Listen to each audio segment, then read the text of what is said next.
कुछ ग्राहक आएगा, हम बात करते हैं। अस्सलाम वालेकुम जी, आप कैमरे को फेस नहीं करना चाहते? अस्सलाम वालेकुम। वालेकुम सलाम। कैसे हैं आप? अल्लाह का शुक्र।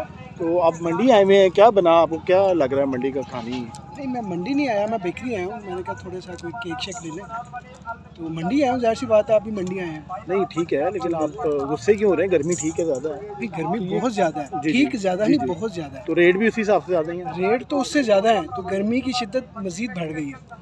तो क्या सोचा आपने इस दफ़ा मैं अब कुर्बानी के सोच रहा हूँ कि बारे एक छोटी सी ना सील कुकर ले लूँ, तो उसकी कुर्बानी करूँ अल्हम्दुलिल्लाह, क्योंकि ये समझ में नहीं आ रहा अभी कुछ। में? तो काफ़ी महंगा है। मैं आपको फिर बता रहा हूँ, आप काफ़ी छोटा बढ़ने लगे हैं, बहुत काफ़ी महंगा है, बहुत सारा काफ़ी महंगा है। कुर्बानी करने का फुल प्लान है आपका? अल्हम्दुलिल्लाह, कुर्बानी तो हर मस्त साल करनी करते हैं है। आप? चलिए जी, माशाल्लाह जी, जी। तो अल्लाह आपके नसीब अच्छे करे। आमीन। शुक्रिया। शुक्रिया।